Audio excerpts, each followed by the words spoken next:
and new, welcome to Stupid Little Games, a podcast where we talk about all things gaming from the inside out. Each week, I sit down with a guest from various parts of the gaming industry, and we chat about our current gaming obsessions. We tell stories from projects past or present, if we can talk about it, if you know how that goes. And then we're going to play a stupid little game that I've written specifically for each guest. I'm Jess, by the way. Thanks so much for tuning in today.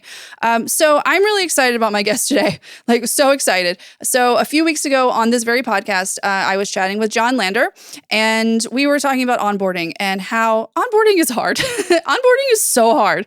And I just happened to mention, like, I would love to talk to someone who specializes in onboarding for the podcast. And well, ask and you shall receive. So shout out to Ken Roseman for putting me in touch with this wonderful guest today. She has an MA and PhD in cognitive psychology from Stanford. Since then, she's been doing user research for Microsoft, including overseeing all of your research and publishing for Xbox. These days, you can still find her at Microsoft, but she is the principal researcher on the game creator side, which is rad and wild and so cool. So basically, she uses psychology to help devs make better games, which is fascinating to me. And don't worry, we're going to get into all of that. So please welcome my new friend, Dr. Deborah Hendersen. Hi, thank you so much for having me. I'm really delighted to be here. Oh, I'm so excited that you're here. And we actually have some people in common, which I didn't realize until I was chatting the other day with a good friend of mine and friend of the pod, Hamish Young. And so he was asked, like, who's coming up on the podcast? Because we chat about all kinds of things. And I was like, oh, well, I'm talking to someone specifically about onboarding. And he said, oh, you know who you should talk to? You should talk to Deborah Hendersen, because we worked with her for some things on Contraband. And I was like, well, you are in luck, my friend. That's fantastic. I do love onboarding. Onboarding is really important. And I did love working with Contraband. It's such I'm very, very excited about that game. I'm super pumped to see it come out. Me too. So. And Hamish had so much nice things to say about you. And I was just like, well, I'm going to be chatting with her, so you can be jealous. He is delightful. Hamish is a lot of fun. Yeah, and it was Ken Roseman, who we also have in common, who reached out to me. It was like, you should talk to this person and put us in touch. So I'm super excited. Thank you for taking the time. And I'm like, for the listeners out there, I'm talking to an academic. Can you believe that? I mean, academic sort of, right? I definitely went through that academic path and then branched off into industry, which is been wonderful for me, not a match for everybody, but it has been really great for me. And it's, I don't know, but I am pretty nerdy. Let's be honest. It's a plus in our business. Also, you did your PhD in the differences between fiction and nonfiction, which I find really, really cool. Absolutely. So one of the funnier things about the people that we tend to hire, at least within Xbox research, is that oftentimes our PhDs have nothing to do with games. Mine didn't, although the work that I did there did end up being relevant for me when it came to working on games. I studied fiction and nonfiction, which is to say I gave people narratives that were nonfiction, and I told some of them they were fiction and some of them were nonfiction, and had them retell them, and then spent a great deal of time trying to figure out why precisely they retold them differently. And the first explanation that I think everybody comes to is you tell a different story when it's fiction versus nonfiction. It turns out that's probably not the case. We went through and did a bunch of tests around memory and around how people sort of think about the narratives and things like that. And it turns out, I think probably what's happening is the way that you encode narratives when they are fictional is just different because you can't trust the information, right? If somebody is telling you a nonfiction story and they talk about the moon, you don't need to remember there's only one moon.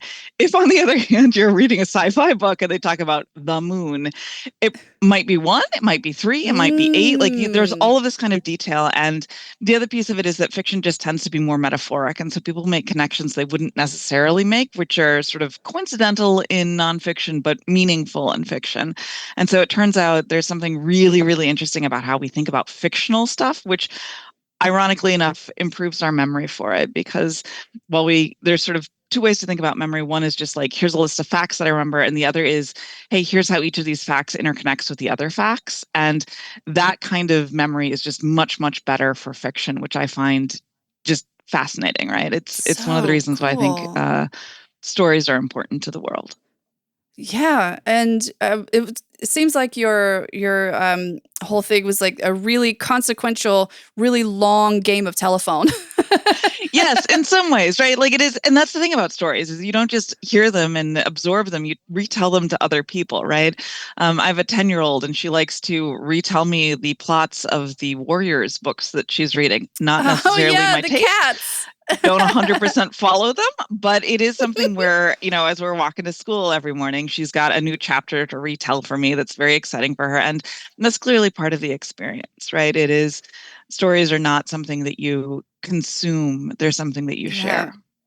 What's wild, just a small tangent about the Warriors. So I've never really read the Warriors. I remember the Warriors when I worked at Barnes & Noble. They're about these cats. There are so many, there's lore about the Warriors. And I watched an hour plus long video about the lore of Warriors, even though I've never read the books. That's It amazing was to so me. interesting. No, and it's clearly like, and it's very funny because like the author doesn't exist, right? Like she's one of these Betty Right. Crocker characters, right? And like we have people we have hired into Xbox research as new URs who are like, oh yeah, I know Warriors. I totally read them as a kid. And it's like I missed it. I was too old for it. But like Yeah, it me is too. something where there are podcasts, there are people who make like They just get the full into it. fanfic treatments, like all of that kind of stuff. And it's clearly wonderful and not something I completely follow, but I'm happy to listen to my kid talk to me Same. about her passion for it, right? I love seeing people that are excited about something. I know. I mean, like, how can you be mad when somebody else is thoroughly enjoying a thing, right? Yeah. It's bringing And they're such great joy to books the about world, right? cats. I mean, come on. Oh, that's wonderful. So, okay. So I want to get into current obsessions. So what are you playing right now? So this is a complicated answer. This is what I'm going to say. So, one, I am playing Slay the Spire because I have not yet beaten. I've ascensioned everything, but obviously Slay the Spire the second is coming out. I'm really excited for it. I'm a little nervous about their animation style, but it is something where I haven't beaten on the Watcher on 20 the Heart, and I want to get that done before it comes out so I can be like done, right? So that's one thing. When I have longer sessions, I'm playing a bunch of blueprints, which I mean, honestly, everybody's playing that, like that kind of thing. It's fantastic. So and then a quick story about blueprints. Right after it came out, so I was literally downloading it, and I know Pim, who is now the CEO of Raw Fury, and so I was literally playing blueprints, getting ready to play it. I looked across the street. I live in Brooklyn, and there's like a huge high rise, like also across the street. The person across the street was also playing blueprints on their huge television, and I could see it. So I was just sitting there like, oh, this is something. Something is happening. And then I got obsessed with it for probably a good 2 weeks. I mean, it's fantastic. And it's so reminiscent of like some of the Sierra games that I grew up playing and things like that, where you're just like, one, this game isn't trying to be nice to you. And two, like you got to figure out all the things. And there's, the like, no, seriously, get a notebook, like notes that they put in there and things like that. I think that's wonderful. It's definitely a game that I need a session with, right? Like it's not a pick up, put down, that kind of thing. I would say the only other thing that I'm sort of weirdly obsessed with, and I'm not going to name the titles just because like I'm going to say something sort of uncomfortable at the moment. But I'm really into the idlers that have been moved over to subscription services and had all their freemium stuff taken away because I'm not sure it's a better experience. This sounds so terrible, but I'm like super fascinated by the fact that like when you remove the threat of ads, when you remove the threat of the corporate overlord sort of trying to suck money out of you, there becomes like it removes an axis of competition that apparently I'm really into, even as I complain about it vociferously with like every time I play one of these guys. And I do, just to be super clear, I love idlers. I love that they were born out of irony. I love that they became compelling. There's everything about this genre. It just delights me. But it is something where they're particularly fascinating to me when everything, all the freemium pieces have been removed because they're so poorly paced in some ways, right? You have too many resources. You just keep doing stuff. The line keeps going up, but like, what are you going towards? It's really obvious there's no end game. Like it just fundamentally changes the experience. Anyway, and as someone in the games industry, this is the kind of puzzle that like I love thinking about. I love it as a design problem. Fascinating. I don't know. So in terms of what I'm obsessed with, maybe it's that, but it's like, I don't know, that it's a weird thing for me to be into at the moment, right? No, I mean, I love being obsessed with like weird and different things, which is why I love this question. And so, like, one of the things that I'm obsessed with right now, and I always say like I'm a little ashamed to admit, but I'm really not. Like, it's fun. So one of my favorite games in the world is Power Wash Simulator. Perfect. I have loved Power Wash Simulator for years. I love the folks at Future Labs. Future Labs, I want to talk to someone there, please. I would love to have you on the podcast. It's my favorite game in the world. I used to be a Power Wash Simulator evangelical at Avalanche, and I would just be like, have you played this? Have you played this? I think it's brilliant. Everything. So I've been looking for some sort of game that kind of tingles that part of my brain of satisfaction like Power Wash Simulator does. And I've been on this like quest, and I have found one, and it's terrible. It's terrible. It is, it's one of those. Well, okay, a little context to this.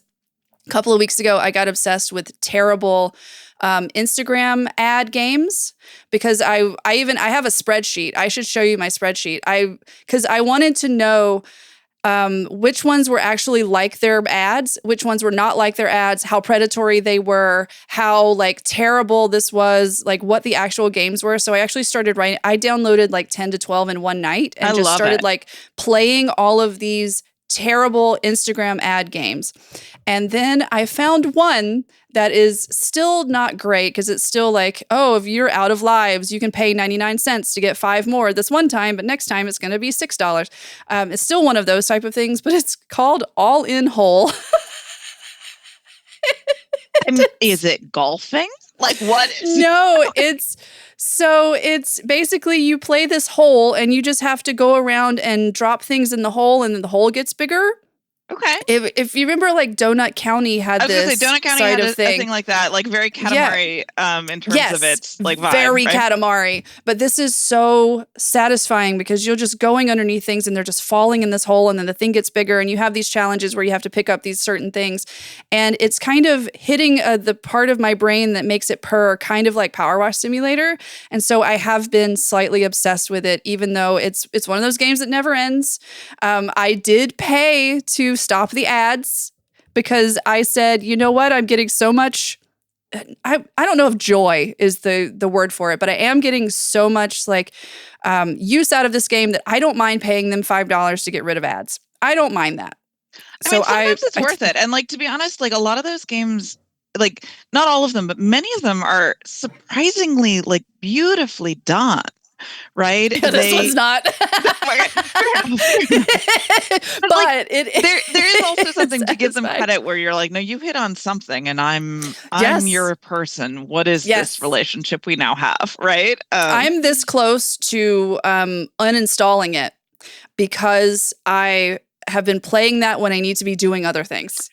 I mean, that's a great, terrible sign that you should probably uninstall it or put it on a different machine and put that machine in a different room, right? Yep. And I'm just like, oh, just one more, and oh, that was hard, and that's kind of what I've been. If you want to say obsession, then yes, I've been kind of obsessed with that game, and I'm also playing right now something that's really good, and I can't really talk about the actual games, but I'm a judge for the Narrowscope 2025 awards. Oh, lucky you! So it's Narrowscope is a like narrative gaming convention that's happening in Philly in June, and so they're doing a big showcase this year for the first time. And so they asked me to be a judge, and I was honored, and I was like, yes, this would be great. So I have games that I'm playing to judge for that. And I can't really talk about what the games are, but I'm so impressed. I've only played a couple of them so far, and I'm so impressed. Some of them are students, some of them are not. I don't really know about the actual like game devs yet. Yeah. I'll find out after all of the judging is done. But I just thank them so much for asking me, because it's been great to just start playing those and see like what the next generation of folks are making. It's very cool. I think it's fantastic. I also love the fact that they don't tell you whether or not they're students, right? I really prefer it when games are judged by games rather than when people start like listing their credits and like listing like, oh, well, I've been doing all these things, and so clearly I'm awesome and things like that. So I love that they're doing that. Fingers crossed for you. You don't get like, I mean, I don't know how many games you have to play through, but like that can be, it's joyous right up until it's exhausting, right? Luckily, I don't have too many. So they had the great and terrible problem this year that they had way too many not too many submissions. They had way more submissions than they thought they would get. Mhm. So they actually reached out, and I gave them some names as well to get more judges. Oh, perfect. So that we wouldn't have to do like 25 games in a month. You know, I only have to do 8. Still a fair number. Yeah.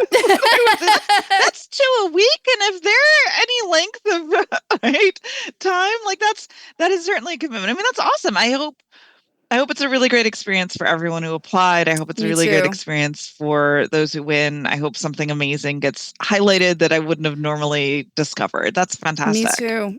So Narrascope is happening in June in Philadelphia. So if any of you narrative designers or wannabe narrative designers out there want to learn about like the intersection between like the games and the players and narrative design, then this might be a good thing for you to look into. It's called Narrascope. So that's very cool. So yeah, those are the things that I've been obsessed with lately. And it's been fun. And always Power Wash Simulator. Just everyone should play Power Wash Simulator all the time. So that's a perfect time for us to stop for one quick ad. This episode is brought to you by Brooklyn indie rock band Social Robot. Their sophomore album Outreach program brings tape deck 80s synthwave vibes as vocalist Bayard Russell sweetly skewers the attention economy and data overload, or so says Nagamag magazine. And by the way, if you've heard the theme music for this podcast, you've already heard them. So go to socialrobotmusic.com or search for Social Robot on Apple, Spotify, Napster, LimeWire, or wherever you pirate your favorite music. Now let's get back to the show. Okay, so Deborah, how did a clinical psychologist get into gaming? So it really helped that the economy collapsed right as I was getting my PhD. And to be clear, like it's like getting a PhD in psychology is like a weird category, right? Like it's the sort of thing you don't admit to people on the airplane because people then say like stuff to you that you're like, no, thank you. Yeah. In my case, I can unload, right? I can just tell you about my childhood. Right. Yeah. No, I'm not that kind of Freudian. So I was very much a testing psychologist, which is to say I did research with humans, which turns out to be exactly what my particular division of Xbox hires for, right? Like we hire people who test humans, right? And the way I got into it was I was having an existential crisis, as everybody was, when there was like the phase in which absolutely nobody was being hired during the Obama recession. Let's call it that way. And I reached out through LinkedIn, which was relatively novel, but sort of established, and found somebody who was working for Xbox Research. And I was like, hey, I play like a lot of games and I have a PhD. At the time, I was probably rating 40 hours a week with WoW or something like that. I was just like, am I a match for what what do you do? And like, do you think I like align with that at all? And it was a really great conversation. And they were super generous with their time. Was John Hopkins, and he just answered all of my questions and was like, I think you probably qualify as a gamer. You're like, it's like, you're good. And then things looked better and went through the whole interview process and then got hired with them. And it's been great, right? It's been an absolute ride. I've been there 15-ish years, I think, now. Cool. So I spent the vast majority of that publishing games, so working on games that are in development. My first game was Toy Soldiers 2, where they wildly misspelled my name in the credits, and I didn't know enough to care. And I was delighted to be there and to be doing the work and things like that. And I've spent a long time there, spent a long time working in the publishing division and things like that. And then just in this past year and a half, I switched over to the platform side, which means all of my former colleagues are now my participants. I get to advocate for everybody I used to work for to make it easier to make games and publish them on Xbox. So that's been my road.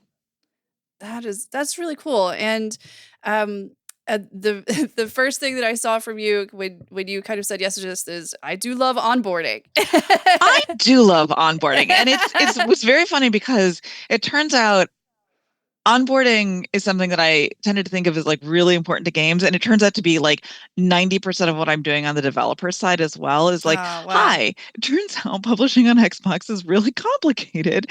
And we need to work to make the onboarding a little better because people are willing to do the work and they would love to be on our platform. But by golly, we got some gates here that people got to hop through, right? And similarly with games, there's something so hard about joyously bringing people to the fun, right? And getting them to a point where they're having a good time, despite the fact that they don't know what they're doing and they're just kind of pushing the buttons at random and there's no strategy Yeah. involved, but they have learned the buttons and that's awesome. And you should give them credit for that. And like they should be having a really great time. I love onboarding. It is the thing that I think is most consistently underserved oftentimes in games just because it's so tempting to try to make more content, right? Yeah. And also because there's such a empathy gap is sort of a judgmental term, but like there's just such a gap between like what the developers experience. Like when you spent 5 years on a game, it is not at all clear what somebody who's never picked this up before is going Oh, to yeah. experience, right? And Yeah. that's where a lot of user Playtest, research comes playtest, in. Is like playtest, just closing playtest, that gap between playtest. like, hi, no, you're totally right. That's what they should be doing. Boy, howdy, are they not doing that? Let's see what they're actually doing and see why they're doing it, and then maybe find a way to breadcrumb them into something more sophisticated, right? Yeah. For the folks listeners who don't know what onboarding is, can you like in a nutshell just kind of explain what is onboarding for a video game? So onboarding for a video game is really just bringing people into the experience. I think sometimes people think about that as tutorials. I'll be honest and say that's a little, I think, old fashioned because they tend to be sort of separate and stodgy and boring and kind of lectury. Yeah. I think onboarding is anything that tempts people to do the right thing, right? So whether it's a gap in the sort of path that they have to learn to spontaneously press A on, or if they don't do that, maybe little pop-up comes up and it's like, hey, by the way, you can jump, right? Or things like that. Or it's the glittering thing in the distance that is like, this is your goal, this is your goal, right? You can do it with affordances, you can do it with grace, you can do it where people somehow feel like they're the ones secretly doing it, even though there's an incredible amount of design that goes into it. But it's basically getting people into the experience so that they feel empowered, so that they feel like they're confident in what they're doing, so that they have personal goals about what they want to accomplish, not just merely Oh, reading the yeah. next quest and being like, oh, okay, I go here. Things like that, right? Like it's how do you leave the power to the player, right? And how do you bring the player to that kind of power while ideally making them feel clever and smart and really just awesome and enjoying what they're doing, right? So how do you bring your expertise to the onboarding process? Like when you were helping folks try to make a game? So it's a deeply pragmatic and practical approach most of the time. So most of the time we just drop people in with zero explanation and watch where they tip out, right? So this is just a basic usability study where we bring in your likely people, whatever your genre is, we're bringing in people who play that kind of genre so they have a background in it. Or maybe you're being really hardcore and you're like, I want people who've never played my genre. Cool, cool. Let's pull them in.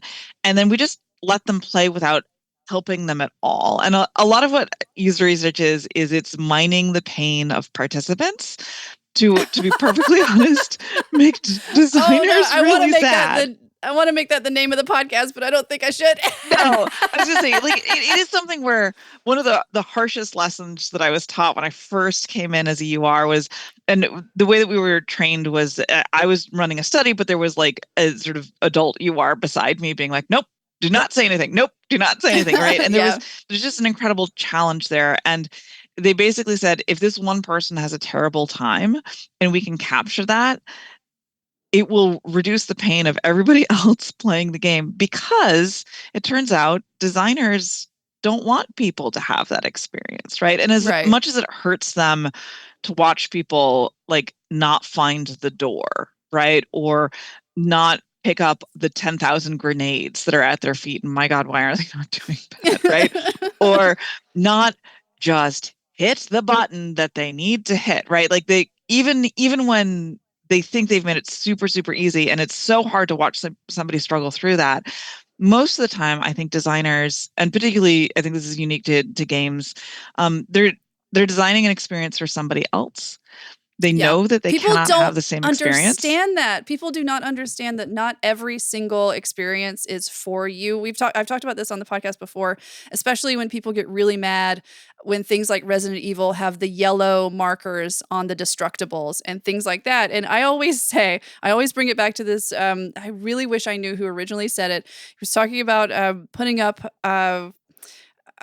trash cans at Yellowstone. It's where it's a bit of a cross between the dumbest person and the smartest bear. So, Yeah. so you have to be really careful about where and how you put the trash cans so that the people can still get to the trash cans, but the bears cannot. I think that's a beautiful metaphor, right? Right. And it is very much that, right? You do want challenge in games. You don't want things to just be easy. It's not just like walk into the room and push the shiny red candy like button, right? It is something where you want there to be challenge, but at the same time, part of what a game has to do is it does have to agree that it's going to lose compared to the player. Like the player always, at some point, once they put it in and get the reps in and do all that, gets to win. And I think that tension is really, really hard. And I think the other thing about it is that oftentimes designers think about onboarding in terms of just like the button presses. When I think about onboarding, I tend to think about as like, okay, sure, they're the buttons. But the buttons are there because they're the mechanics of the game. Like, are you jumping? Are you hitting things? Are you opening things? Like, what are the mechanics? And then there's strategy, which is how do you layer those mechanics beautifully? And I think so rarely onboarding gets to strategy. And that's really where the joy of gaming comes in, where Yeah. you're like, hey, I know what the buttons do. I know what the mechanics are. And now I'm going to put them together in an interesting way. And I don't know, it's such a hard problem all of the time, right? It requires such skill and design to do it well. So when do you think that devs should start thinking about onboarding? So I'll be honest and say I would love people to start thinking about onboarding the moment they're like, okay, I've got a set of core mechanics. I've got a set of like I know my basic things, right? And I think sometimes they think about onboarding in those moments in terms of a pure narrative approach, was like, oh, what's the framing and what's the advantage and things like that. And then they do the most quotidian, boring, like this is what X does sort of Yeah. onboarding, which is it's just not joyous, right? As opposed to saying like, what if people had to discover this? Like, how do we set up a need that you solve with this? How do you make it a solution to a problem rather than a like tedious thing that a human needs to memorize?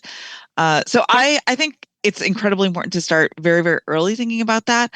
I also think that just from a practical perspective, if you are ever going into large scale testing, you have to have your onboarding in first, because if people Yeah. don't know how to play and they're like, this game sucks, that's Yeah, not and they're helpful. just that's not their fault. It's not their fault. It's your fault, That's not the right? player's It fault. really isn't their fault. And Yeah. it's the sort of thing where the other piece of it I would say is that onboarding testing is one of the cheapest forms of testing you can do. So like people want that beta.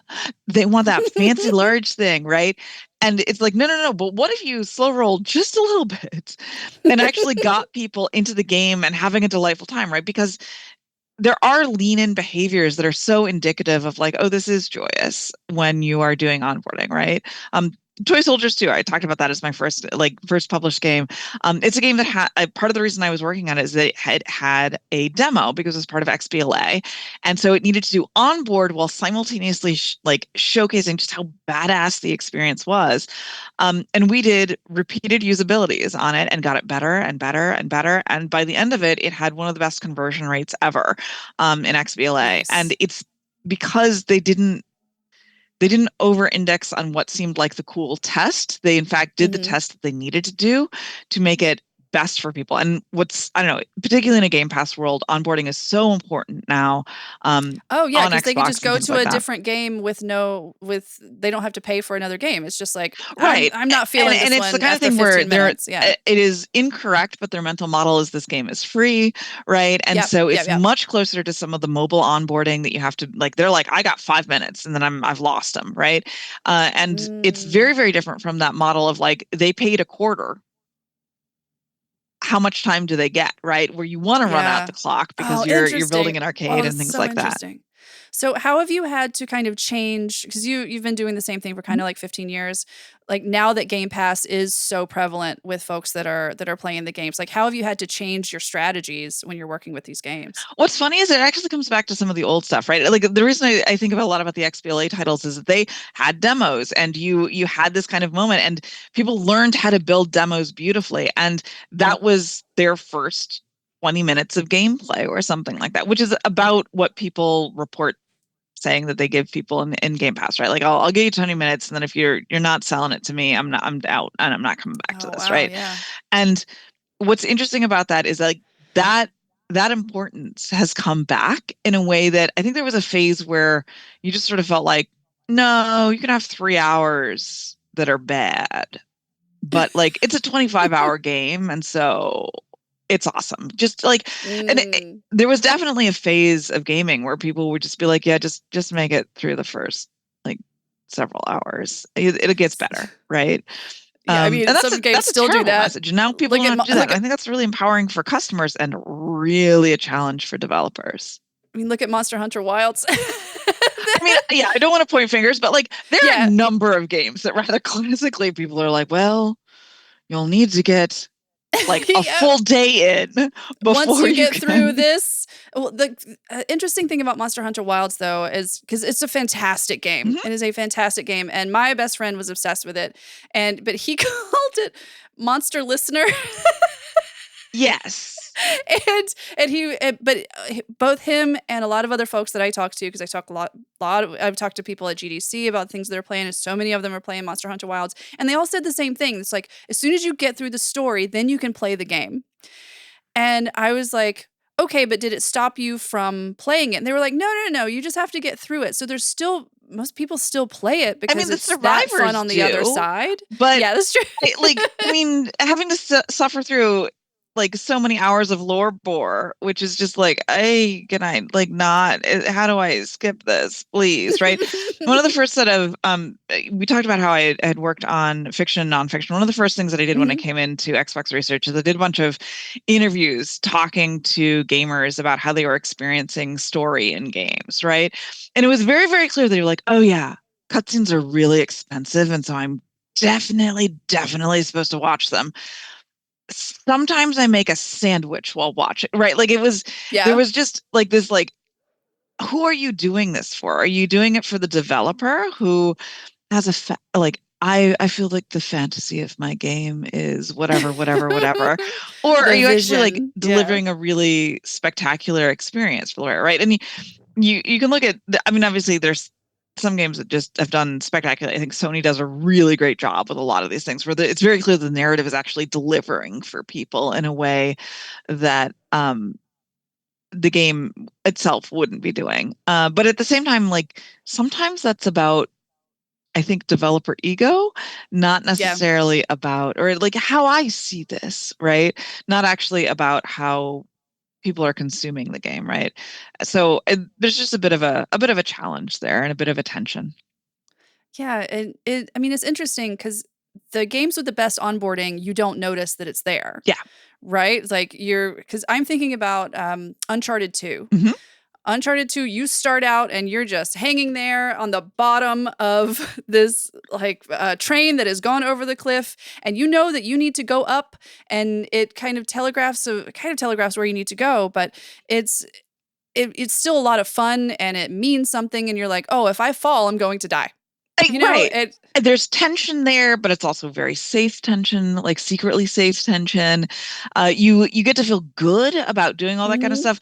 And they're also increasingly, and there is innovation in this space, which I think is really interesting. Like I think that some of the stuff that Avowed did around, instead of doing essentially a trigger warning around, essentially because the character has you can choose when you're building your character the sort of physical deformity and things like that and how present you want it to be in the game. And what's interesting about that is they just make it a toggle about whether or not Mm. characters are basically going to react to you or not, Oh, based on interesting. this, which is it's such an interesting addition to onboarding, right? And it is, character creators are another great example. Some people get there and like 2 hours later they're still adjusting the width of their nose, and some people are like Yeah, click click click click click, right? I'm Like not gonna say I didn't do that on Baldur's Gate 3.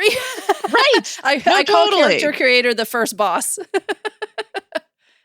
And it's a different, letting people move at their own pace is so important. And like neither of those things are wrong, right? And at the same time, you see all sorts of little tricks. The way that Forza puts you in a very souped up car, but maybe the tuning isn't exactly the souped up car because you don't necessarily have the skill set to drive the car as brilliantly as you might think, right? Yeah. Like they guarantee your success while also giving you the cool, good vibes and things like that. There's just a lot there that I think is so interesting in terms of giving people an experience while also making it safe for them to be incompetent to an incredible Mm. degree.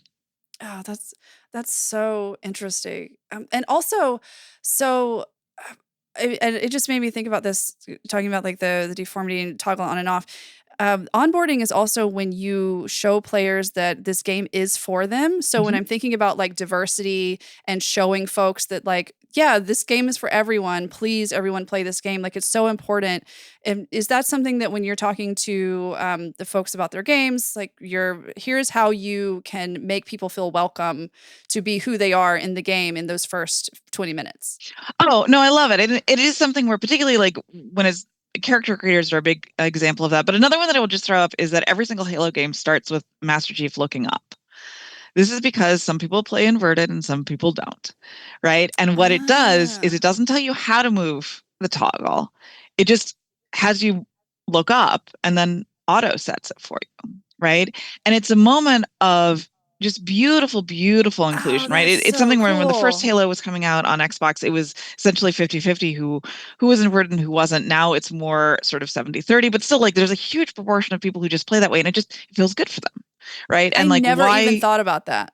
yeah, like that's the kind of thing where it's like they should be able to play that way and also not necessarily have to go through a bunch of menus to like set things up and Yeah. like all that kind of stuff. I think that's a really great example of something that is inclusive and is designed, right? It's the same way oftentimes there's a push now to put the accessibility feature, like the menu, right at the top.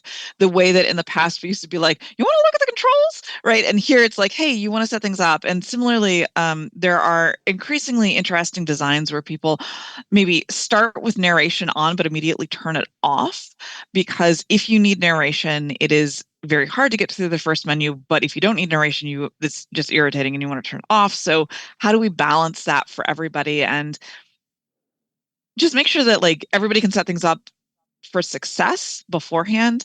I would actually even extend that out into some of the marketing now, right? People are getting better Mm. at explaining what their game is like, what you're gonna encounter, what you're gonna be playing, all of that kind of stuff, and really giving people the opportunity to understand it rather than just simply hard selling it, which I think is really sort of wonderful. So there are lots of ways to be deeply inclusive in Yeah. onboarding, but much like sort of, I guess, like a classic Prince of Persia style, like you walk in the door and the chest is above you and it's glittering and you're like, okay, that's my goal. I got to figure out how to get there. Like that's a beautiful onboarding mechanic and it's subtle and you don't need to say anything and it's there and everybody figures it out. And I think similarly, there is an increasing focus on how to make things inclusive without making people like explicitly state identity or explicitly state needs. Like build in those subtle ways. Just make sure the game is tuned for somebody and is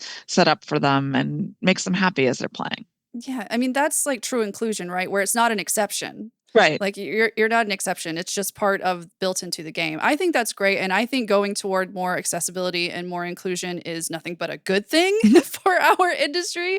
And yeah, I mean, people can get mad about it online all they want, but it's being inclusive it's a good thing.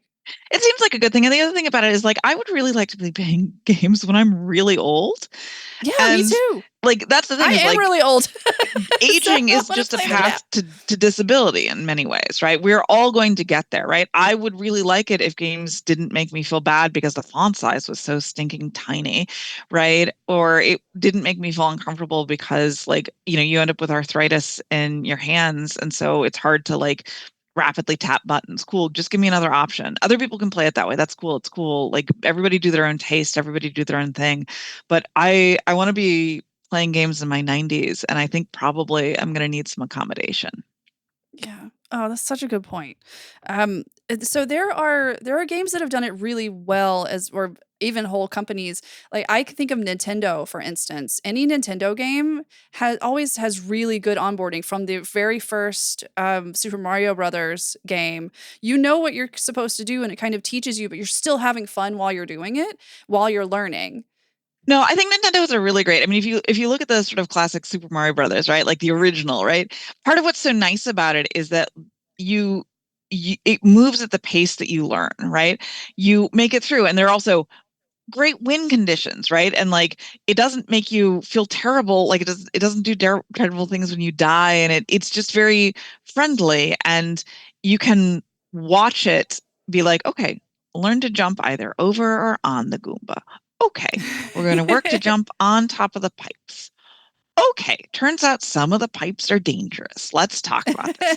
Okay, right? Like, and it introduces things very slowly. I think Zelda, like the classic Zeldas, are also a Yeah. really beautiful, like, when you go into a thing and you've just gotten like you just gotten the bow or something, and everything depends on you mastering that. And each room requires you to master a skill to pass, but also makes you feel really good for passing it. And then you go on to the next one. But again, it's very slow and designed and just beautifully intentional, right? And if you're really awesome at it, you can fly through it and it doesn't slow you down. But you also don't feel weird if you just need a little more practice, right? Arkham Asylum, actually, the opening of Arkham Asylum Mm, also has a beautiful, beautiful moment where it's teaching you to counter, right? Which is the heart and soul of those Batman games, right? You yeah. can't lose. You just have to like, and it gives you the vibe of being in a fight. It gives you all those things, but it's really trying hard to teach you, hey, no, you got to counter. Like it's almost more important than hitting people in this game. Please learn how to counter, right? Yeah, I'm terrible at countering. This is why I'm terrible at the Assassin's Creed games because you need to parry. You need to parry all the time. Right, Parry you and need to dodge. pair, and Parry and dodge. it's such a hard skill to master. It's not natural. Like it is one of those things where it's like, oh man, I have to be reactive rather than just proactive. Like it's just a very different thing. And knowing, hey, this is the number one, like this is the skill you have to master, not the buttons, but this is the skill. This is the mechanic. And like setting people up to do that and to feel good about it. I don't know. Did you play Default Dan? I have not. Tell me about it. Okay. I don't want to spoil it for you, but well, it's hard to tell you about it without spoiling a little bit. So Default Dan is a game that makes out to be a side scroller, kind of like Super Mario Brothers. But the things that you have learned in 30 years of gaming, that coins are good things and the mushrooms and spikes will kill you, are turned on their head. And so basically every new level that you go through, you learn something new about this world that is the opposite of just about every other game that you have played. And it's so much fun. That sounds amazing. I mean, it really reminds me of so Oblivion, the remaster came out and things like that. And Yeah, it's great. I have It's not great. started playing it. I don't have It's the so time. beautiful.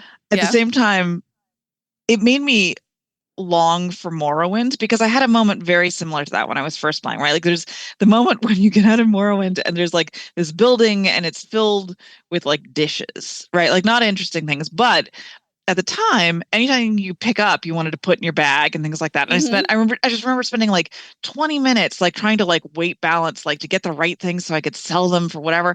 And you walk out and you go to the first merchant and he's like, all this shit's stolen. You can't have any of it. Like, I'm not I buying any of it. Right. And it broke everything that I had previously experienced up until then. It was such a, I mean, just the fact that they rewarded jumping, right? And you're like, yeah, I'm going to spend 2 hours jumping up this like path to the Zeppelin and falling off because I'm gonna get points for I like this. Let's do that. I like know. jumping, right? You play so much like my It was such partner. an aversion, right? That's amazing. So, What do you think about games like Dark Souls that are notorious for just throwing you in, and that's kind of their whole deal, you know?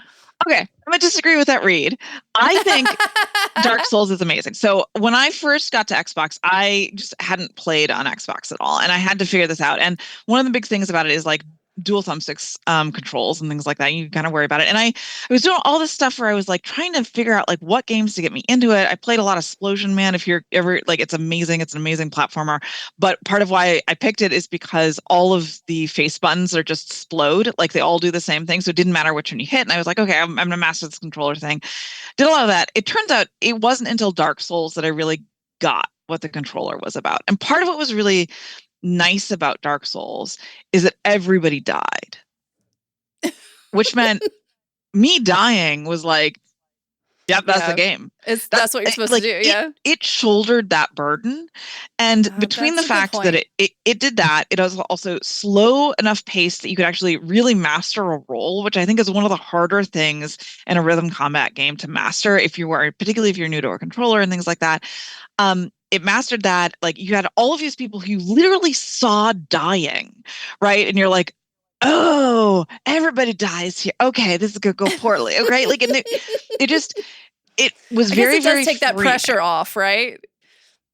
Yeah, it was. I mean, it just you don't feel like you were failing. At least I didn't. And so for me, I actually love Dark Souls as a game to put new to controller players in and things like that.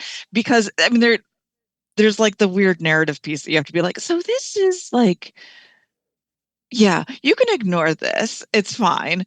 Um, but like it teaches the fact that you should run away. Like the first encounter with a boss, and they're like, seriously, just run, right? Like that's fantastic, right? Like that's something that's so rarely taught in a game because it's like, oh, well, I taught you how to move and I taught you how to look around. It's like, no, no, no, just survive, right?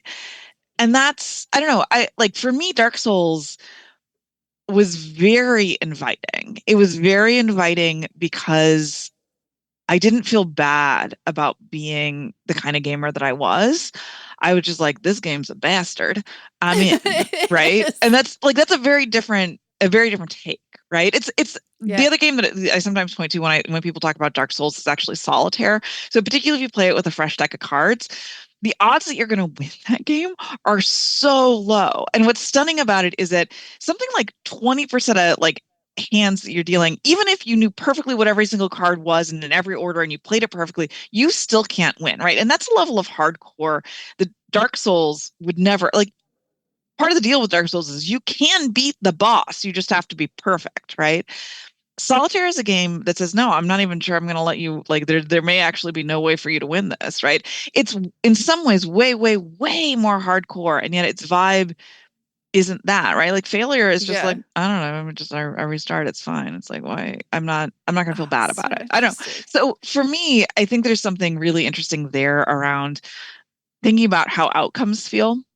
Mhm. Which is related to onboarding in some ways because if people feel like they suck, they're probably not going to continue with the game because they're like, I don't get this. Yeah. This I've I'm usually that way. The only one that I didn't do that was with Balatro yeah. because I was just like, I'm terrible at this. I'm still gonna play it. I'm still terrible at it, and I probably have 300 hours in that game. Yeah, and there is still that degree of like I think Balatro is a good example where it's like, hey, I probably need to unlock stuff. Similarly, it took me 3 tries to get into Vampire Survivor, in part because I just never Oh, figured out the UI. Like it took me an yeah. embarrassing long time to figure out the UI to like actually like spec up and level up and like, get into the meta and things like that, which makes life a lot easier. But I do love the fact that that game's basic mechanic is like just run the hell away, Yeah. right? I wish it said Yeah. it to people. I really wish it said it to people, right? Like the Yeah. original Forza, one of the things that one of my favorite tutorials is in the original Forza because they're like, sometimes you have to brake in order to not like fall off the road and succeed in a race, right? And they had to explicitly say that to people, and they also ended up putting in the driving line and things like that.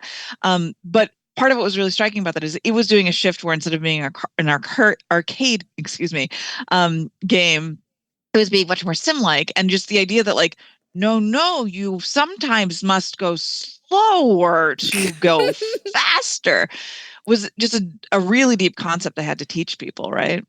Yeah, and maybe that's why I'm really bad at racing games. It's just because, I'm because you want go fast. I want go fast. That's all I'm really thinking about when I'm playing like Forza or one of the Need for Speeds. Like I want go fast. And here's the thing. There are games that are like, yeah, you go fast, right? Like I think it was Asphalt. I was going through their onboarding recently, and they don't teach you how to brake. They're just like drift, drift. And I'm like, this is braking. But they're like, no, no, drift, drift. It's like cornering, and also the line goes up. And I'm like, this is very clearly brake. Like this game is never going to What a teach you how nice to brake, right? workaround. What a nice So workaround. How does it change when you're dealing with a roguelite? I think roguelites are really, really fascinating. I think the hardest thing about roguelites is making that meta feel like progression, right? Progression is one of the greatest mechanics for onboarding. Same actually with achievements or something like Mm. that, where you're just like, hey, here's some candies. Like you're on the path. You, my friend, you are on the path. Sure, didn't work out. Didn't make it to the boss. We're going to give you the slightly easier setting next time, but done it presented subtly so you get to make a choice, all that kind of stuff, right? Slay is a great example of that, right? The like first three fights just are 1 point. It's a beautiful, beautiful way to accelerate people up fast through things. Don't love the fact that they mock you if you don't hit the first boss. At the same time, they do a great job, right? And you unlock things, you make progress, you can see yourself moving farther, right? Same with blueprints, right? You can see yourself moving Yeah. up the blueprint map and things like that, right? You might not know exactly how the dining room works. Why is this? Who do I need to have? Like all that kind of thing. But you get that sense of progression, right? And I think that sense of like, no, no, you are getting better. You are getting better. You've done things, and also you've unlocked things. Secretly, those things make things more complicated, right? But it is something where it's like, no, good job, good job, right? I think there's something really fascinating about that progression design in particular.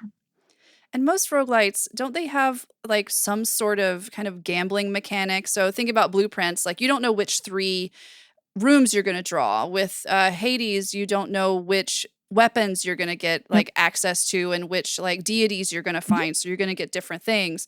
So how do you kind of work that into like when you're trying to think about this progression? I mean, like balance is always a really, really hard thing, right? Like, so roguelikes definitely do this. I think that the RPG mechanics in general, right? Like where it's just like, hey, it's slightly random, right? I think there's like a question of how do you balance it? It's one of the reasons I like Morrowind over Oblivion, right? Is the way that they Yeah. do the RPG progression and the RPG, like the balance and things like that. I think that there are a couple of things. The first is just like knowing what your design intent is. Like, what do you want people to feel? How do you want people to feel it? That kind of thing. I think it's also just making sure that you are rotating things through things enough that people can master them so that you're like, okay, I drew this, Mm. right? Because for me, at least, when I was first playing, and again, I'm going to talk about Slay because I am slightly obsessed with it, but it is something where like you find your way through and you're like, oh, I'm going Frost. Everything's Frost. Everything's Frost. And it's like, I have no Frost cards. What do I do? Right. And maybe you lose. Maybe you don't make it to the first boss, right? Like it is the kind of thing where there's a piece there, but at some point you start taking risk, right? You start taking risk because you're just like, I don't know, this does seem really Yeah, good. I And at love this, that. That's that moment where it's like, I can just do this again. I could do this So again. let's You're just like, I play. don't think Let's this just is play with it. working. I'm fine quitting I'm out, just right? gonna do Like, it and again. again, getting to that point where you're like, I don't care that I have lost this. Like, this doesn't bother me. Like, I figured out this thing, or you get to those runs where you're like, there are these two cards, and I think they play well together, but I got to figure it out. And like, my goal isn't even to win at this point. It's just to like try to get these things to like stick together. Like, how do I build a deck if I'm building it around discard, right? Like how do I do that where you get to explore and play? And part of that though is like just not feeling bad when you're like, oh, that's over. Okay, right? Uh, Oh man, we could talk about this forever. It's a great topic. Like Heroes is it's so something where interesting. I think one of the things that you're actually really highlighting is the fact that onboarding isn't the first 20 minutes, it's the first 100 hours for a lot of games, right? Yeah, Like and it just also, continues. what is it? Amy Hennig said the player's experience of a game begins the moment the player first becomes aware of the game. Yes. And I when I first read that, I was just like, oh, I love you, Amy Hennig. No, it's She's totally so smart. true, right? And it is the sort of thing where you're like, y there are weird cultural things that come up, right? Where people are like, oh, this isn't for me, right? Yeah. Like you're selling this as like a hardcore bro competitive multiplayer game, even though it has like a spectacular single player, right? I guess it's not for me, right? I remember part of what Far Cry 3 did for me. It was, I mean, a spectacular game, and I wish some of the Far Cries were small enough, like in the same way, Yeah, tight yeah. enough in that way. But part of what it did for me is it really did convince me that I like shooters, right? And it was because I admittedly spent a great deal of time lurking in bushes sniping things, right? But they gave me a lot of opportunity to do that, and they didn't make me feel bad about it in a way that some of the later Far Cries where they force you to flamethrower through sections or things like that, where I'm just like, I hate this section and I cannot progress without going through it, right? I think that's Yeah. the other thing to think about is like, where are the bottlenecks? We were talking about Dark Souls before, but I think one of the things that Elden Ring does really, really well is because it's open world, you can give up on something that you're just like, I'm like, the hell is this? I'm sucking at this. I'm gonna go It's a very good somewhere point. else and something else will try to kill me and then I'll try to live, right? Like, and there's something really inclusive about that is about allowing the player to never be forced through steps. That is one of the few places where I've seen onboarding go really, really poorly, where people are like, you cannot progress without passing this, and the Yeah. standard is impossible, Looking at you, right? Mafia 1.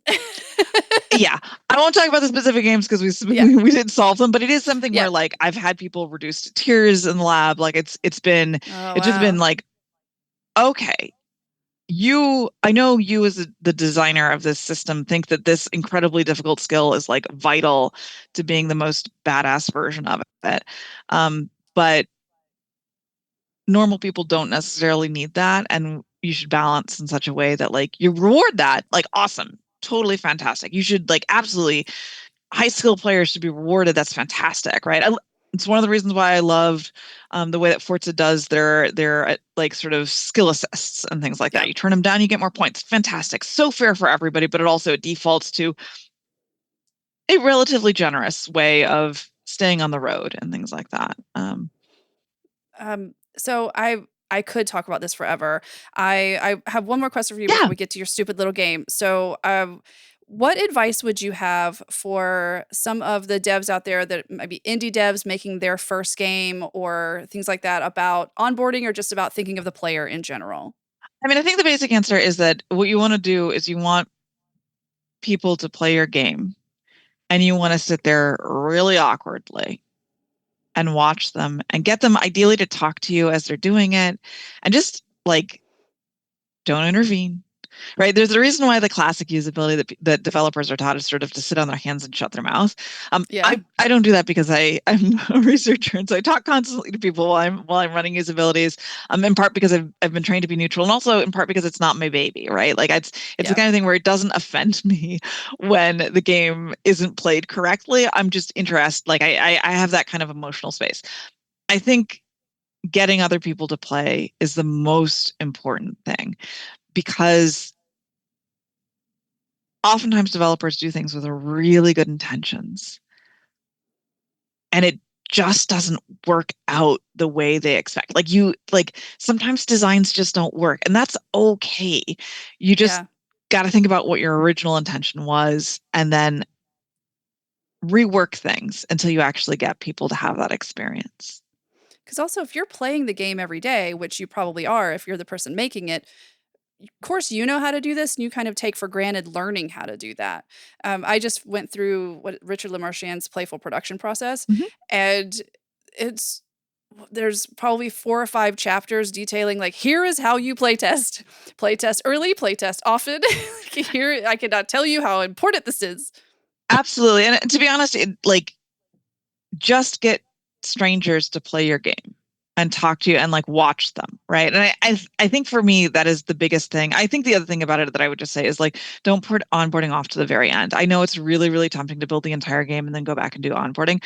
You are never, ever, ever going to be done with your game. And that's one of the things that you just have to accept is be like, nope, there's always more content. Yeah. There's always more that you could put in. You have to prioritize onboarding, even though it is maybe going to be the hardest thing that you do, right? What good advice. This is like a masterclass. I always joke that this is an educational podcast, but I think today it actually is. Maybe. Well, I want to be cognizant of your time. Mm-hmm. And so I would love to play a stupid little game with you. Let's do it. So I have written a game here. Here's your game. I have called it On Board the Playground. So on like parentheses, on board the playground. So I want to give you like some children's playground games. Okay. And I would love to hear about how you would onboard players to these like children's playground games. Again, like in a nutshell, no wrong answers here. Honestly, I was talking to a friend of mine yesterday and I was just getting kind of feedback about like, here's the game and this person does this. And my friend Laura, shout out to Laura, she's great. And she was like, so you're going to make her work? Probably. That's okay. I love this. I hadn't even thought about that. I was like, oh no, that's great. Oh no, I don't want to like make you work for, but I just thought it would be fun to think about children's playground games. You don't have to buy anything for them. They're just games that you play on the playground and how you would want to onboard those games. So let's see. Let's just start with tag. How would you onboard tag? Okay.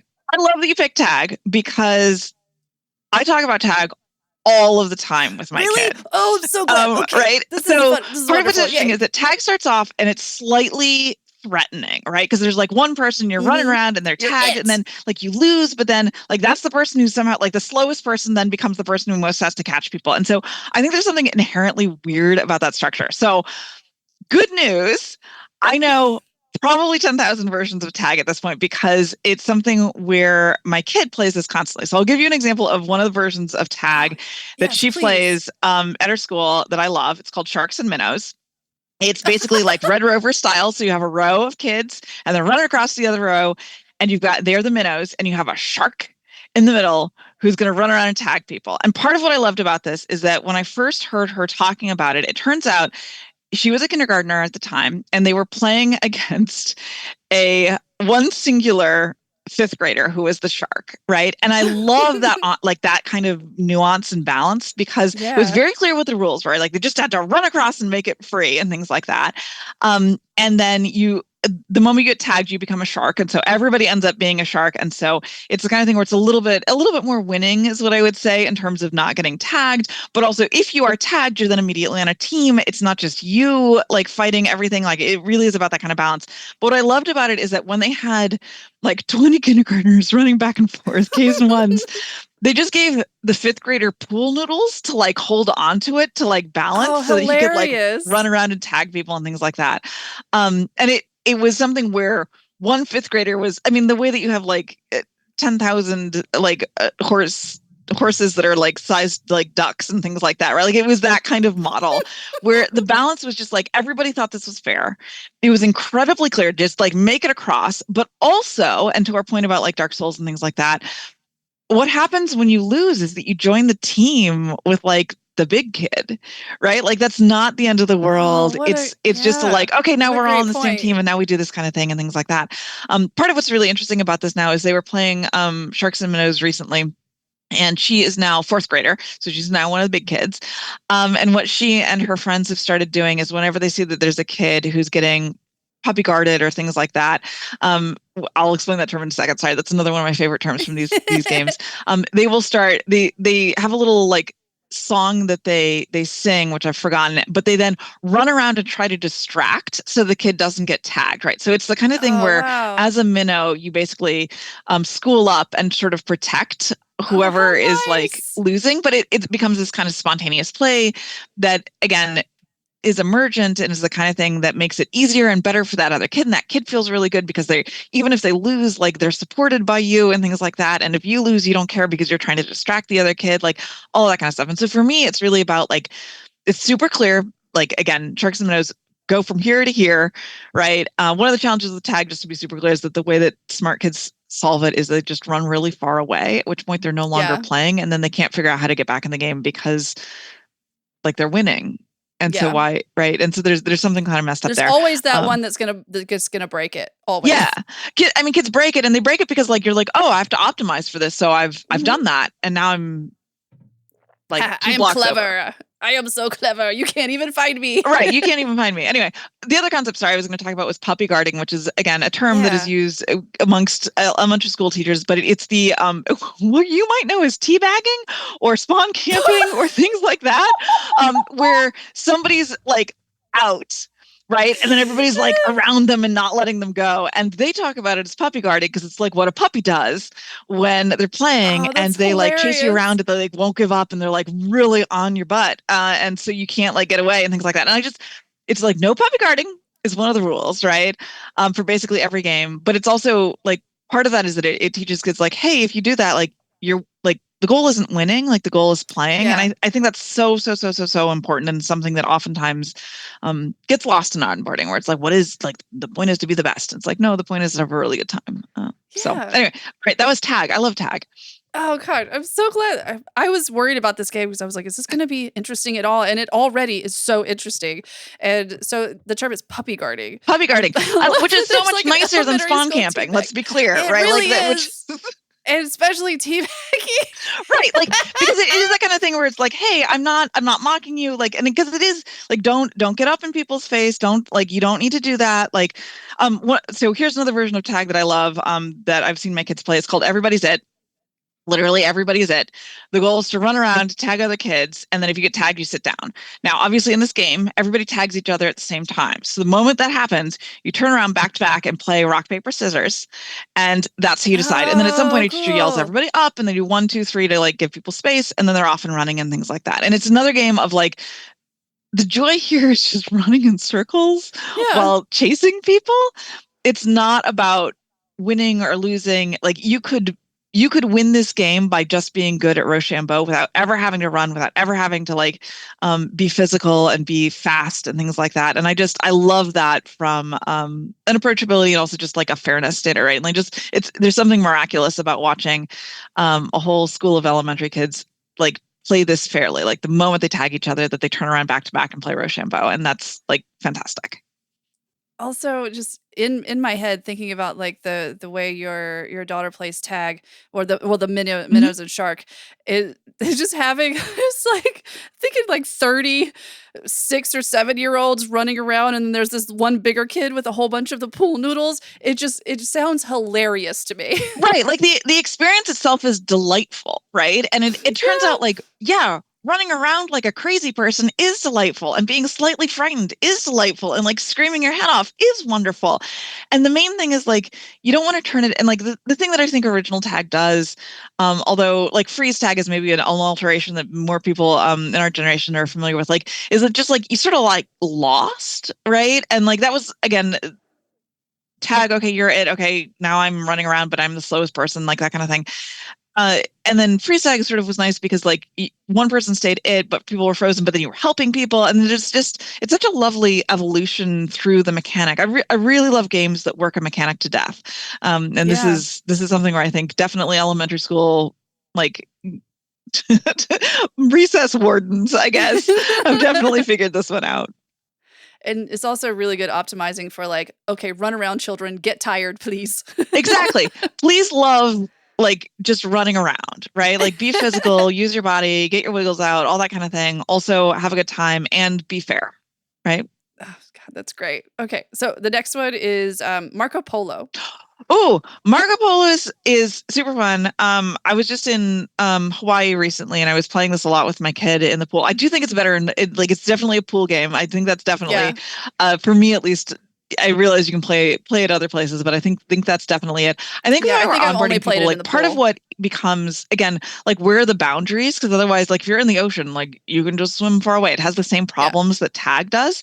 Um, what I think is the greatest form of onboarding that with Marco Polo is just that you're shouting constantly. Marco Polo is one of the few games where I have total random kids come up and like join the game, and we're like, okay, Oh, right? nice. Because they're like, I get what you're doing, right? It like the act of playing is an active invitation in a way that like if you're playing basketball or something like that, it's just kind of like a limit on the number of people you're supposed to have and that kind Yeah. of thing. Marco Polo doesn't have that. And on top of that, it also has that absurd like awkwardness where you've got your eyes closed and you're just frantic splashing towards somebody. There's a physicality to it. It's something where you can like again, I realize you're asking about onboarding, but like you watch and you learn to play by watching others, right? Which is Yeah. part of how you can learn some of those subtler rules around, hey, let's not get too far away, or like nobody's actually upset and nobody's actually like trying to win this. Like it's a game about like how do I lose in a funny way, which is a very, very different style of game than we think about, I think, games oftentimes. So I love Marco Polo.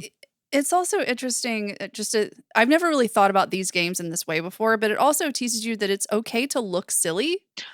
Oh, Because totally. so many people are Right? just like, I don't want to look silly. I don't want to look, but it's okay to look really silly. Just think about the fifth grader with the pool noodles. Like that Right. would Like the point of this is to have fun with other people. And like in some ways it's really about playing with others, not necessarily about like again that concept of winning. It's not to say that like it's not competitive. It's not to say that there's right, not right. like something really exciting about being chased and slipping away and making it out and all that kind of stuff, or somebody who's like particularly good at diving under the water and shooting forward and not like sharking it up and like catching you and things like that. That's awesome. That's like there are skill things. There's tension, there's all those sorts of things, but it also is just funny when you get tagged.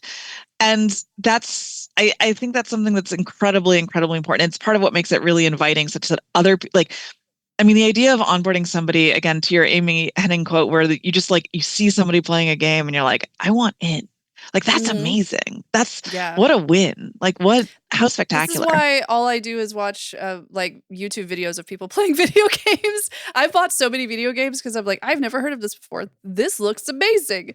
I want to play it. No, and like when people have a good time or like when they're shocked by things or when they just like I just find it hilarious or just like, whoa, I got like it is not just like the reward of like the gotcha like opening of packs and things like that, but really that there's something delightful in experiencing others. And I think that's, Yeah. games are so inherently social, right? You think, Yeah. particularly when you think about video games, right? Like you think about Pong on the oscilloscope, it's still a two-player game, right? It's very much I know that there's sometimes a vibe of people like in the dark in their basement or something like that, but games are so inherently social. And Yeah. I think there's something wonderful about that and so inviting when people can watch a game and understand how it's played, unlike football, right? Where you're like, good Lord, Yeah. there are a lot of rules, and things like that. But like, there's something really joyous about these kind of kids games where it's just like, okay, I got it. Your Fantastic. enthusiasm for this makes me want to like go to the park like right after I this. know, right? Wouldn't that be fun? Like, what an amazing way to like hang out with adults. I know a lot of Yeah. people who are into dodgeball. I don't enjoy dodgeball that much, but it is I something don't where like either. there is something still like sort of joyous about like those games that I think probably is more extensible to adults than we give it credit for. Yeah. So what about musical chairs? Oh, musical chairs. Wow. That I one's feel a like this would hard be one. harder. Not my favorite game, I'm going to be honest, because it seems very clearly like an out thing, right? Like, and it is Yeah. it is something where like it's relatively be like, okay, you're going to walk around and then you got to sit. The cakewalk is another one that I would put in there. Like, I don't know, What is I grew up cakewalk? in the Midwest. We had cakewalks at church and things like that, where like you walk around and like if you landed on the right spot, you won the cake and things like that, which is it's a Oh, similar version of gotcha. musical chairs. Okay. Okay. Just less Very cool. exclusionary is what I would say. So musical I chairs like makes that. me very nervous just because like I don't know how you teach kids to not hit each other because this is a game that invites physical And violence like too. throwing people off of the chair because it's like, this is my chair. Right. Where you're like, no, no, I'm gonna like cram down and sit. So I'll be honest and say, not my favorite game. There's probably a way to do it. Again, like I do think about the cakewalks where like you walk and you stand on a circle and like everybody's clear and it's just sort of like a timing thing, where Yeah. you fingers crossed you landed in a cool thing. I think the other thing that's hard about musical chairs is like once you're out, who are you rooting for? Right? Because like Right. it's not super like it's not like you're swapping teams and therefore like okay now I'm on this team and we're going to do this kind of stuff, which is the sharks and minnows model and things like that. So I think I don't know. I might just be down on musical chairs. Yeah, if we made like a tier list of like the playground games, musical chairs would probably be down in like the D or F category, maybe. I understand like it's a game that you can play indoors, which is like nice, right? Like having a game that you can play indoors, that kind of thing, because like people are not chucking balls at stuff, and so like there's nothing going to Yeah. get broken, right? And it's most classrooms have a bunch of chairs, right, for kids and that kind of thing. But it doesn't. It just sort of feels very king of the hill in a way that like Yeah. isn't necessarily awesome, is what I Yeah. would say. No, I agree. Are there better like indoor games that you think like the kids would play? I mean, I think kids play all of the time. I think that they like so one of the games that I shipped was a game called Double Fine's Happy Action Theater. It was a game for Connect. It was the kind of thing where it pointed the Connect at your room and then it would take that room and put it back and project it onto the TV. Then you could play a Oh, game. neat. And part of it was like it is hands down the greatest experience for a 3-year-old. If you have a 3-year-old and you have a Yeah. Connect, just throw them in front of it and they love this. And it kind of rotated through little different games. And they would be things like, for instance, they would fill up the room seemingly with balls. And then you would see yourself and you would run around and you hit the balls and the balls would be like being in a ball pit. Another game that they played was Hot Lava. I particularly loved this game. Oh, Like, so you yeah. could see like your room and then like it would flood with Yeah. hot lava. And when we put kids in with their parents, the parent was like, okay, cool. We're climb up on top of things, get out of the lava. Like we climb on the chairs. And they kids had a great time playing that. When we put the kids in by themselves, they sunk under the lava, right? And they immediately hid themselves. And they were like, this is awesome. And to their credit, Double Fine did a whole bunch of work, like putting in things that rewarded both of these behaviors. Like you could splash the lava. You could, if you went underneath and came back up, it would turn you into a skeleton and you would dissolve. Like there were all sorts of like really cute, like fun things. But part How of it was just so wonderful. striking about it was like, wow, if I were to pick an indoor game like Hot Lava, right, which is like, or crocodiles on the floor, however you want to call it, like where you're climbing along and you can't touch the floor, it feels really obvious that that's how you play. And yet, when you put naive like Yeah. children in front of this game, giving them all of the affordances of like you're in a pile of lava, right? So it's not even imaginary in some ways. They're just like, yeah, I'm a pile of lava, right? And part of why onboarding is important, right? And like Yeah, their way yeah. of playing is delightful, particularly if you're 4 and don't mind hopping up and down off the ground all the time, right? As an adult, we may be less into that. Maybe we want to stand on a chair instead. So But moral of the it is story, something have where 4-year-olds play test your game. yeah, this is why you play test your game because people do weird stuff. People do stuff you just hadn't anticipated. People see affordances and things that you just thought were decorative, right? It is that kind of basic rule of like, please, please, please don't put in any doors you can't open, right? Yeah. It, there's always things like that in one's game. So I don't know. Hot lava Well, might be a great indoor game, is what I would say. yeah. I didn't even have that one on my list, but that's a really good idea. So how would you have like two more for you. How would you Simon Says? Oh, Simon Says. So I like Simon Says because everyone is playing and there's not really like everybody's in it and they're all playing and things like that. And there's something really challenging there. The problem is that like people age out of it so quickly, right? Because the difficulty isn't there. And so it's one of those things where I think in some ways red light green light is another version of that, right? Like where Yeah, yeah, you're yeah. you're doing things and those sorts of things. And I think the secret to those games, because again, people learn relatively quickly. The Simon part is kind of hard, though. I think that's why the red light, green light metaphor works a little bit better for kids. But like when you have a parent who really knows the kid and what they want to do and can like tempt them into doing things, I think really it's the difficulty balancing that's personalized that becomes really challenging for that game. It is something where I do think those both need some explanation when somebody tries to come in and play, because like it's so symbolic in terms of like, I should do Yeah. this, I shouldn't do that, that kind of thing. That being said, they are a wonderful way to distract children on a walk.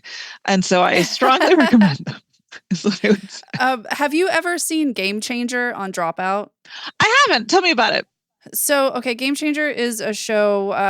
It's a game show from Sam Reich, and it's basically a game show where he has three contestants, and they don't know what the game is until they get there, and it's a different game every time. Uh-huh. I don't know how they put this together. I'm a logistics person, so I am fascinated with the behind the scenes of this game because they are brilliant, brilliant, brilliant games, and it's on Dropout TV, which is the old College Humor Yep. now has like Dropout. So he has a couple of recurring, he calls them game samers, called Sam Says. And he's done basically adult Simon Says, and they are increasingly more and more difficult. And the thing is, like, you can't stop. He'll be like, Simon Says, you can't curse for the rest of this episode. Yep. And Simon Says, like, all of that type of stuff.